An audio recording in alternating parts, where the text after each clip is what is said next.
En las guerras, cuando las bombas aún no aniquilan los edificios, así lucen las ciudades. Como si algo se hubiera llevado a la gente. Como una película de ciencia ficción. Los semáforos se prenden y apagan para muy pocos coches. Por las banquetas no camina casi nadie. Y los letreros de las tiendas, los cafés, los restaurantes, invitan a lugares que en realidad están cerrados. Es Chicago, en silencio, con un doble miedo, al coronavirus y a la crisis económica.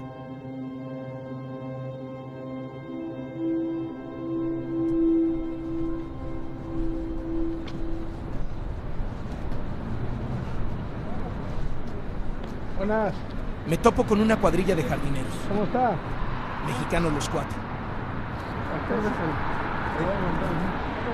Hola, bien, gracias. Recorriendo, viendo que está la ciudad muerta, ¿no? Vacía. Sí, pues, normalmente aquí el tráfico está un poco pesado, pero el día de hoy está bien. ¿Y ustedes qué están chambeando como si nada? Pues sí, sí, pues. Ahí, ¿Qué están haciendo?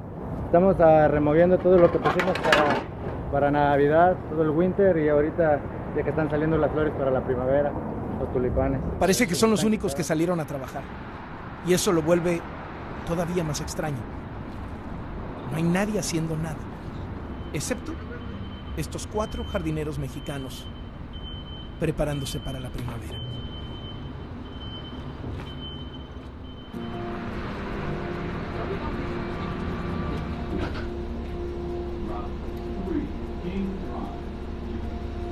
Chicago es la zona cero de la expansión del coronavirus en América.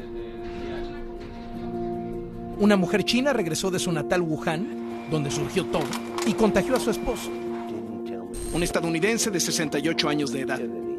Fue el primer contagio de humano a humano en todo el continente americano. Nos reunimos con él. How did it feel for you to know that you were the first case of human transmission? I felt like, well, I've had a lot of trouble with my wife, so I felt like it was just her being vindictive and trying to get back at me. She brought it from China, and so I just contracted it from her. I didn't feel bad enough to get scared. I mean, a heart attack, I could feel, okay? The lung cancer, that scared me because I could feel. But the coronavirus, I mean, it was so mild with the chest congestion. And like I said, I have COPD, so coughing was normal. So I didn't get scared. It just didn't put any fear in me. And I trust the doctors I have. But then I started thinking about the people I had come in contact with once they told me I had the coronavirus. And my grandson.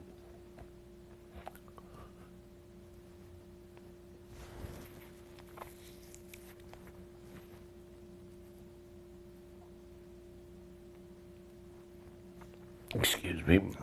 My grandson was the one who was worried about.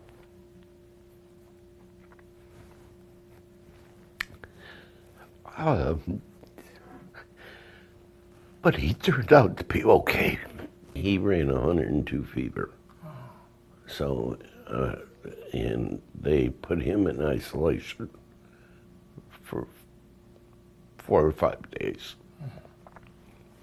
But fortunately, it was just regular fever. Yeah. No coronavirus. No coronavirus. He was diagnosed with some other type of a cold of some kind, and he didn't even need antibiotics. They just after 4 days sent him home. Tom fue dado de alta. Ya está de vuelta al trabajo. Ya superó la enfermedad. Ahora le toca superar la crisis económica y el estigma. I was lucky in that I got it mild, a mild case of it. Unlucky because of the stigma that goes along with it. If I were a kid, I would say it was bullying. La confirmación de su caso se dio el 30 de enero, Estuvo una semana aislado en el hospital y 10 días más en su casa. I had a terrific nurse. She was fantastic. I mean, she not only came in, and she had to get in all that crazy protective equipment, and she would come in every day.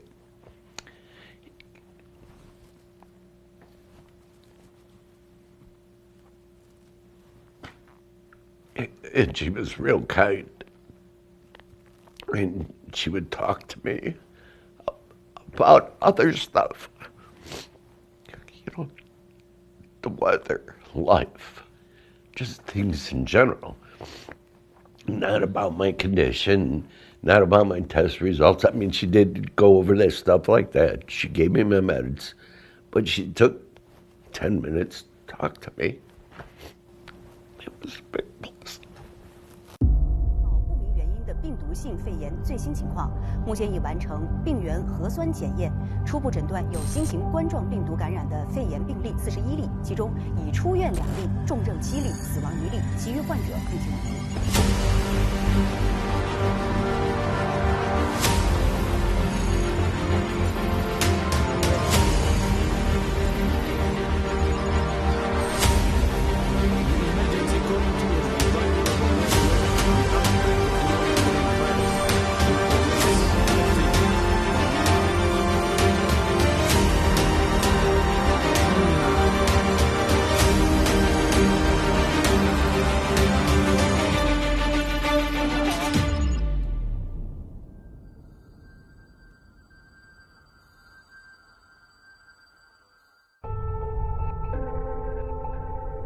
El gobierno nunca lo hubiera querido, pero el coronavirus, además de alarma, enfermedades y miedo, trajo un héroe, el doctor Li Wenliang. Fue el que descubrió el virus en Wuhan, China, en diciembre del año pasado. Lo comentó en sus redes sociales y eso le costó que el gobierno lo reprimiera, lo silenciara. Cuando vieron que tenía razón, que no quería sembrar pánico sino salvar vidas, lo soltaron. El doctor Li regresó a atender a los pacientes de ese extraño virus y a pesar de ser un hombre joven y sano, murió por COVID-19. Estuvo demasiado expuesto. Su muerte generó lo que en China no solía pasar. Gente acostumbrada a callarse y aguantar, se atrevió a hablar mal del gobierno en público. Se atrevió a difundir en sus redes exigencias de libertad de expresión y democracia. Hoy, el doctor Li es una bandera de la apertura en el país más poblado del planeta. Hay hasta camisetas con su figura. El gobierno no ha logrado apagar esas exigencias. En cambio, sí ha logrado abatir sustancialmente el número de casos de coronavirus. ¿Qué hizo? Todos lo sabemos.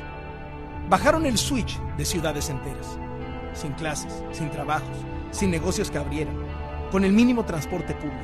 Vamos, la gente no podía salir de sus casas.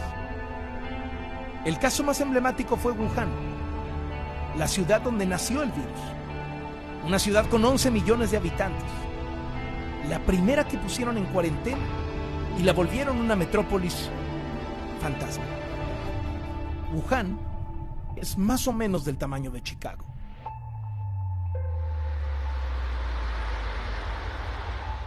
¿Qué es esto de distanciamiento social de lo que tanto se habla?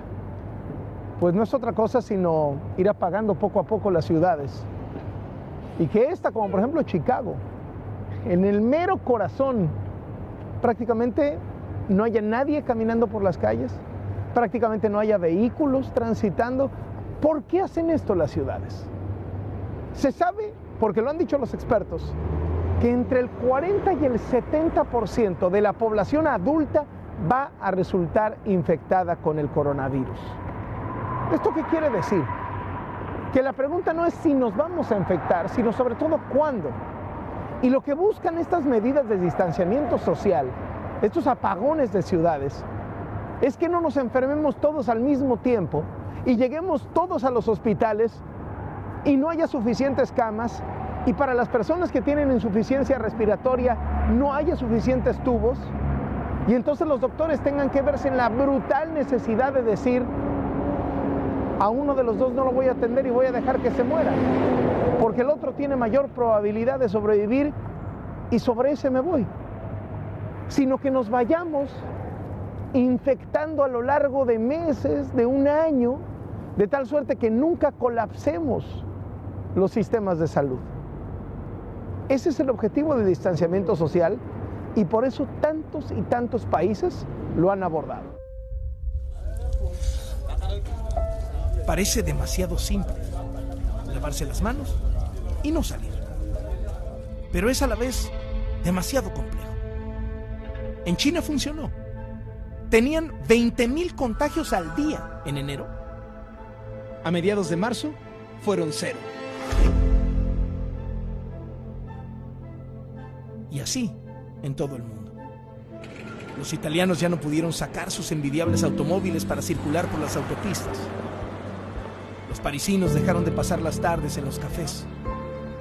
En Madrid cerraron los bares. En Los Ángeles no hay Disney.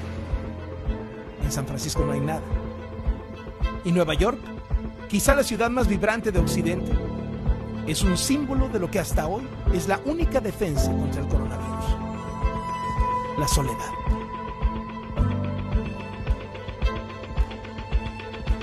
Y no solo es la ciudad, es el estado de Nueva York completo.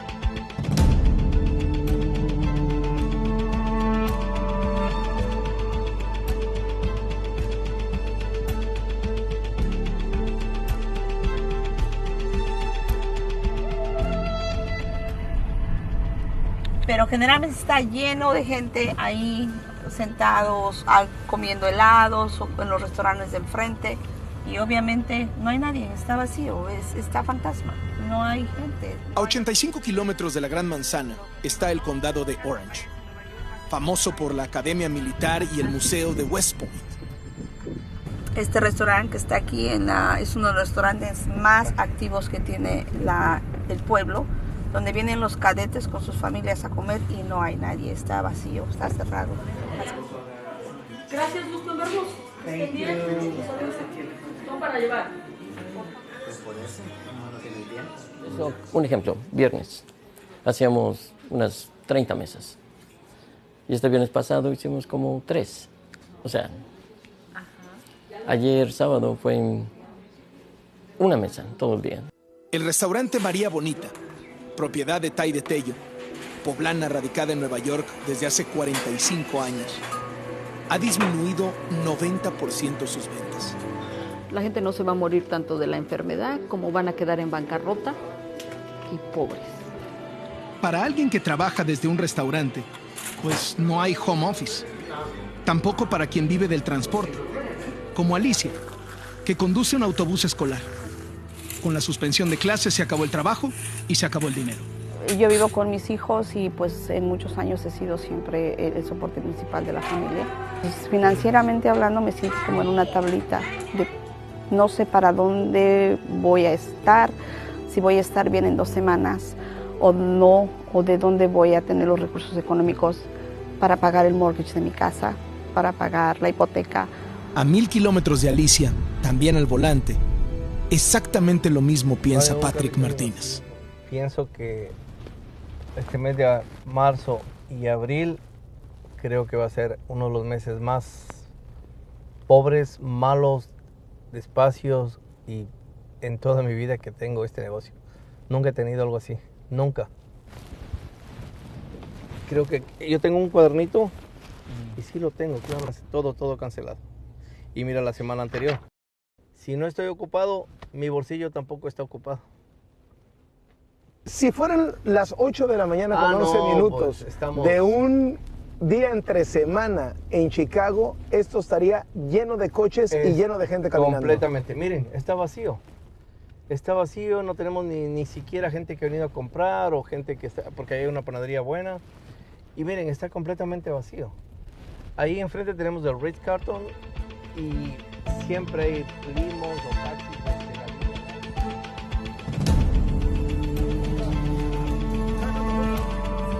Venía a buscar papel del baño, pero no hay. Todo se terminó, ya no hay. Ahorita voy para otra tienda.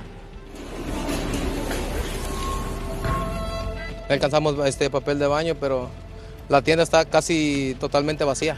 Del agua nos pusieron un límite para poder agarrar. Ajá, nos dijeron que nomás dos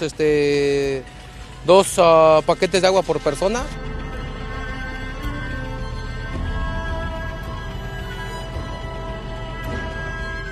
Ya no hay tortillas, la carne se está acabando, el arroz, fuimos a buscar arroz y ya no hay, frijol no hay, las cosas están subiendo muchísimo. Le digo a mi hijo, este carro pagué $450, casi el de 500. O sea, están subiendo las cosas todo, estamos entrando en pánico, la mera verdad. Vine desde las 10 y 2 horas cerraron la tienda. Y ahorita pues volvimos otra vez. He ido como a otras 4 tiendas y también ya casi no hay ni hasta para limpiarse las manos, el gel, sí, ya no hay tampoco.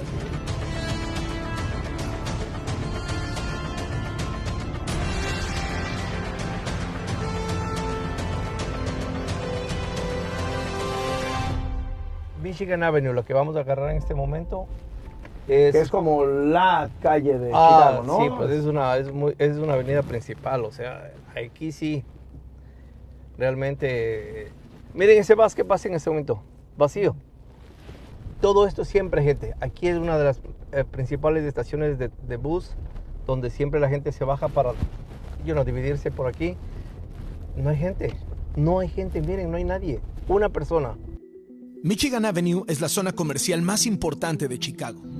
La segunda es La Villita, con más de 1,000 negocios. Aquí, la Cámara de Comercio repartió volantes en español para explicar la emergencia.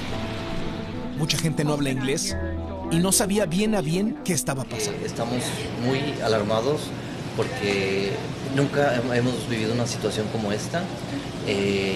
Los empleados están consternados, yo en particular pues también, porque no sabemos qué es lo que va a pasar. La población más afectada del COVID-19 serán los latinos, los hispanos. Nosotros somos emprendedores, somos pequeña y mediana industria y lo primero que está pasando es que se cancelan los contratos. Los sectores más afectados ahora son los sectores de servicio, que son predominantemente hispanos, en la industria del servicio, donde estamos de camareras, de restauranteros, de choferes, de cocineros, en sectores de limpieza donde no tenemos protección alguna. Somos 18% de la población, 25% en Nueva York, 30% en Chicago, 50% en Los Ángeles. La economía de los hispanos es más o menos del 15% del Producto Interno Bruto gracias a los servicios que prestamos. Yo definitivamente creo que este puede ser el golpe más fuerte que la comunidad hispana haya tenido en las últimas décadas.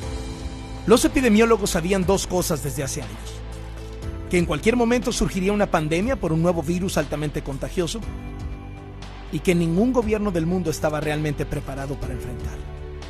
En China, el régimen quiso inicialmente callar la noticia y los contagios se fueron al cielo. En Europa, pese a las semanas de aviso que les dio el brote en China, poco hicieron y el continente rápidamente desplazó a Asia como foco de la pandemia. En América, algunos líderes hicieron como que no ocurría nada, jurando que con el calor todo se iba a arreglar. Otros hasta se burlaron de las recomendaciones de los expertos de salud sobre mantener una distancia social. Hoy hay contagios de COVID-19 en más de 150 países del mundo, en los 5 continentes. Pero los gobiernos tienen miedo a las consecuencias políticas y económicas de parar actividades.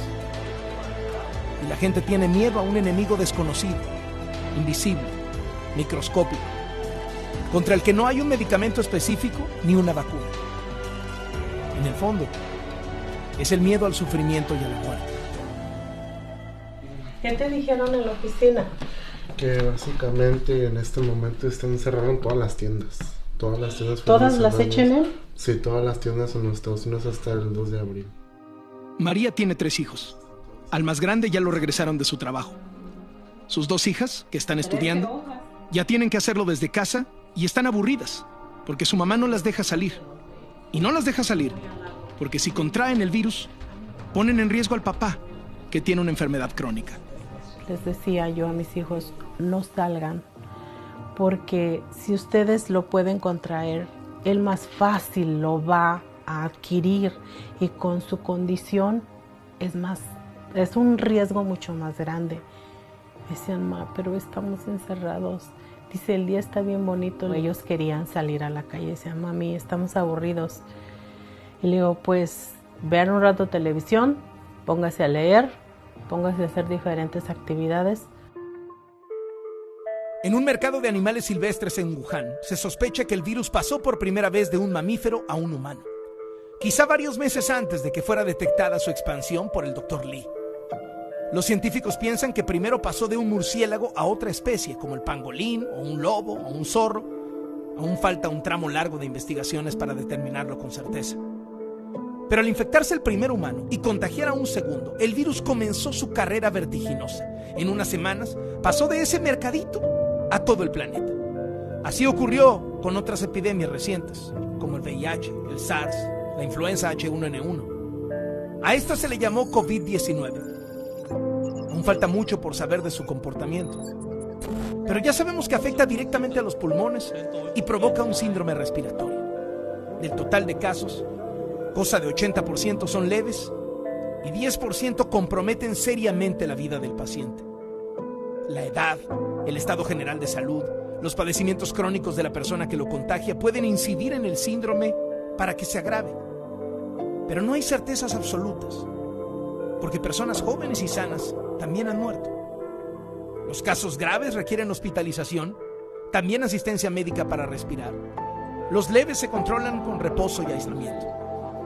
A regañadientes, a veces con lentitud, a veces con precipitación, los gobiernos del mundo han ido aceptando la idea de aplicar el distanciamiento social. Las prohibiciones de vuelos no son muy aplaudidas por los científicos. Creen que son inútiles porque el virus ya está por todo el planeta. Y en tiempos de gobiernos que desechan con facilidad los datos verificables, que de plano mienten o niegan la realidad de manera cotidiana, la confianza en la información oficial durante una emergencia se erosiona.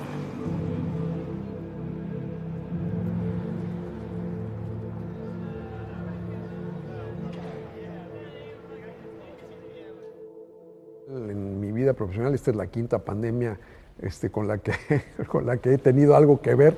La Universidad de Miami tiene por primera vez en su larguísima historia un rector hispano.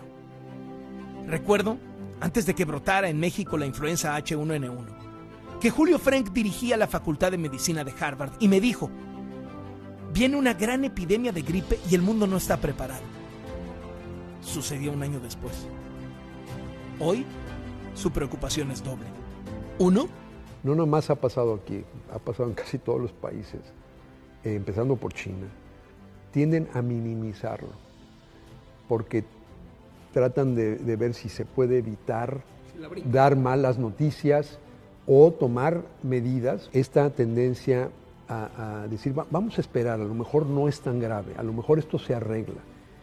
Y el problema de eso es que con un virus con las características que ya describí, de alto contagio y que además se transmite cuando la gente no tiene síntomas, esos retrasos se pagan muy caros más adelante. ¿Se pagan con vidas? Se pagan con vidas. Y dos, una amenaza muy grave a la salud pública mundial es esta oleada de populismo que está afectando al mundo en todos lados. Partes del discurso populista es, en primer lugar, la idea de descontar la opinión de los expertos, porque el líder carismático sabe más que todo el mundo, porque está en contacto con el pueblo, y entonces se descuenta la opinión de los expertos. Segundo lugar, ha habido esta tendencia a recortar los presupuestos en investigación científica. Ha pasado en México, ha pasado en los presupuestos aquí en Estados Unidos y en otros países donde hemos visto que surgen líderes populistas. Entonces, yo espero que esta idea de cuestionar a los expertos, de pensar que la ideología es más importante y la lealtad es más importante que la competencia técnica, pero que esto sea una llamada de atención de que esa no es la forma de proteger a la gente. Si realmente nos interesa el pueblo, necesitamos tener a la gente más competente al frente de las instituciones y necesitamos invertir en la ciencia, porque de ahí es donde salen las vacunas, las medicinas, las pruebas diagnósticas, de ahí es donde salen las herramientas que nos van a permitir hacerle frente a esta crisis. Tanto en México como en Estados Unidos, la crítica a los presidentes ha sido porque no están haciendo suficientes pruebas de coronavirus a las personas. Especialistas coinciden en que el número real de casos es mucho mayor al que se acepta oficialmente, porque no se hacen las pruebas. Como cada país tiene diferente población, para poder compararlos hay que calcular cuántas pruebas se hacen por cada 100,000 habitantes que tiene ese país. En Corea del Sur, que también logró abatir su número diario de nuevos casos, hacían 400 pruebas por cada 100,000 habitantes. En Italia 100. En Estados Unidos, solo 3. En México, 0.3. Y eso que la recomendación de la Organización Mundial de la Salud es... Test, test, test. La sociedad se adelanta a veces. No espera la indicación oficial para tomar medidas que eviten concentraciones de personas en espacios cerrados, grandes y pequeños. Eso ha estado pasando. Dicen que no hay enemigo pequeño. El coronavirus mide en promedio 100 nanómetros. ¿Qué quiere decir esto? Pensemos en algo tan chiquito, pero tan chiquito que mida, digamos, 1 centímetro. Bueno, pues en 1 centímetro caben 100,000 coronavirus. ¿Por qué le dicen así? Porque físicamente parece una corona. Cuando lo ven en el microscopio tiene estos picos tan singulares. No parece tan difícil de entender. El coronavirus se mete a la célula, que es como 15 veces más grande. Una vez adentro, se apodera de la célula, roba su material genético y se reproduce, contaminando todo el cuerpo. Si el coronavirus se queda en la nariz o en la garganta, los síntomas serán más leves que si logra llegar a los pulmones. Ahí golpea más fuerte. Neumonía. Y si agarra al paciente con mala salud, la muerte. Yo soy optimista porque creo en el poder de la ciencia. Creo que vamos a tener en un plazo relativamente corto un medicamento antiviral efectivo y un poco después una vacuna, y que esta cepa de coronavirus se va a volver una enfermedad respiratoria estacional más. Es que hay un sentimiento aquí en la calle que todos debemos estar juntos y trabajar juntos para terminar con esta enfermedad que nos está afligiendo ahorita.